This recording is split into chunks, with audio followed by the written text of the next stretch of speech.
নারায়ণং নমস্কৃত্যং নরচৈব নরোত্তমঃ দেবী সরস্বতী তদজয়মুদি যাহা কৃষ্ণ পরমে জগৎপতে গোবিশ্ব গুরু একান্ত রাধাকান্ত নমস্তে বামনাদেবায় গৌরবনে হিতাচ্য জগদিতায় কৃষ্ণায় গোবিন্দায় নমঃ নমঃ। ষষ্ঠ অধ্যায় ধ্যান যোগ। শ্রী ভগবান বলিলেন, কর্মফলের আশা ত্যাগ করিয়া যিনি নিজের কর্তব্য সম্পাদন করেন তিনি সন্ন্যাসী ও যোগী। বেদ প্রভৃতি শাস্ত্রসম্মত কার্য ত্যাগ করিলে যোগী হওয়া যায় না। হে পাণ্ডব, পণ্ডিত ব্যক্তিগণ যাহাকে সন্ন্যাস বলেন তাহাই যোগ।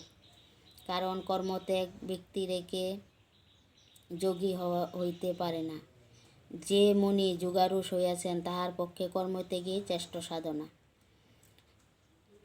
যে যোগী ইন্দ্রিয় ভোগ বিষয়ে ও কর্মে আসক্তিশূন্য সর্বপ্রকার সংকল্পত্যাগী যোগীকে যোগারূঢ় বলে। নিজের বুদ্ধি বিবেকের সাহায্য আত্মার উদ্ধার করিবে, আত্মাকে অধঃপতিত করিবে না। যে জ্ঞানীমান ব্যক্তি সে আত্মার উন্নতি করব, আত্মার ধ্বংস করব না, অধঃপতন করব না। কারণ সময় অনুযায়ী মনেই আত্মার সুহৃৎ, আবার মনেই আত্মার শত্রু। মনে কিন্তু আত্মার সুহৃৎ মানে বন্ধু, আবার মনই আত্মার শত্রু হয়ে যায় কোনো কোনো সময়। মনেই আত্মার সুহৃৎ মানে বন্ধু, আবার মনেই আত্মার শত্রু, মনেই আত্মার শত্রু হয়ে যায়।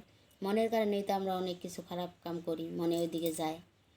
তো মনে তো শত্রু না, নিজের মনে যদি ঠিক থাকে তাহলে আর কোনো ব্যাপার নেই। যিনি নিজের দ্বারা নিজে বশীভূত, মানে আমি যদি আমার মনের বশীভূত করে রাখতে পারি, যিনি নিজের দ্বারা নিজে বশীভূত তিনি আত্মার সুহৃৎ, তাইলে আমি নিজের বন্ধু হয়ে গেলাম, নিজের আত্মার বন্ধু হয়ে গেলাম। আর তাহা যিনি পারেন নাই তিনি নিজ আত্মার শত্রুর মতোই প্রবর্তিত হয়ে থাকেন। তাহা যিনি পারেন নাই তিনি নিজ আত্মার শত্রুর মতোই প্রবর্তিত হয়ে থাকেন। তাহলে নিজেই নিজের আত্মার শত্রু হয়ে যান। কারণ মনের কন্ট্রোল করতে পারি না, মন যেদিকে যায় ওদিকে যাই, যা করবার কয় তাই করি। মন যা চায় তা সবসময় করা যাব না, মনে তো কত কিছুই চায়, সব কি করা যাব? যে ব্যক্তি আত্মাকে জয় করিয়াছেন, সংযত ইন্দ্রিয় ও চিত্ত প্রশান্ত, মন যার একদম প্রশান্ত মানে বড়, অনেক বড়, তার মধ্যেই পরমাত্মার প্রকাশ। তিনি শীত গ্রীষ্ম সুখ দুঃখ ও মান অপমানে স্থির বুদ্ধি হয়ে থাকেন। শীত গ্রীষ্ম মানে শীতের মধ্যেও হ্যাঁ শীত করব না, গরমের মধ্যেও হ্যাঁ গরম করব না, হ্যাঁ গরম। সুখ আইলেও সেই সুখ দুঃখে সমান, দুঃখ আইলেও যেরকম থাকবো সুখ আইলেও ওরকমই থাকবো।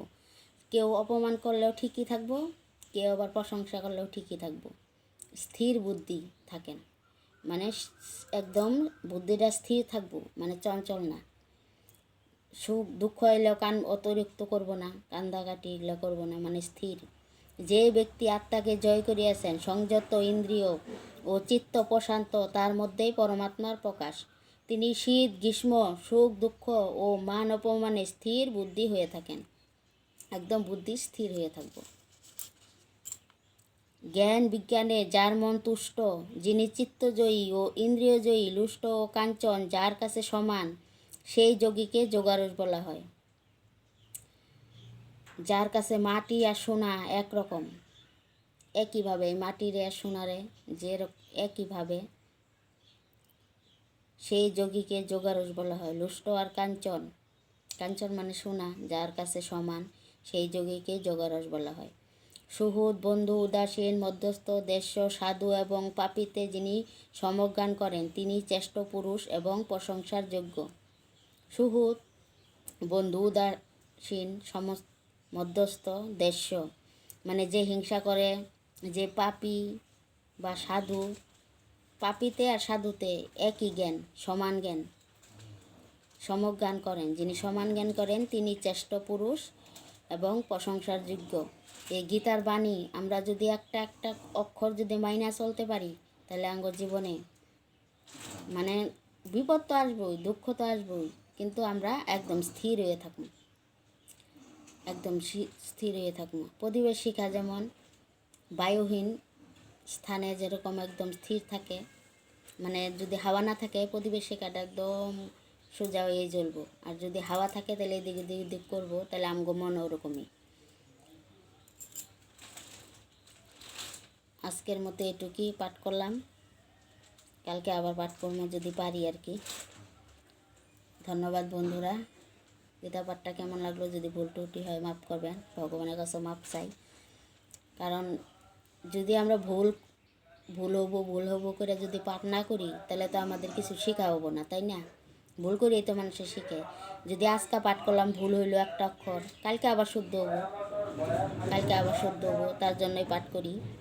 ভগবানই এটা মাফ করব, কারণ চেষ্টা থাকা লাগবো। আমরা যদি ভুল হয় চেষ্টাই ছেড়ে দেই, তাহলে তো ভুল আর কোনো দিন সংশোধন হবো না, তাই না? ধন্যবাদ বন্ধুরা, সবাই ভালো থাকবেন। নমস্কার সবাইকে, ভালো থাকবেন সবাই। টাটা, বাই বাই, ভালো থাকবেন।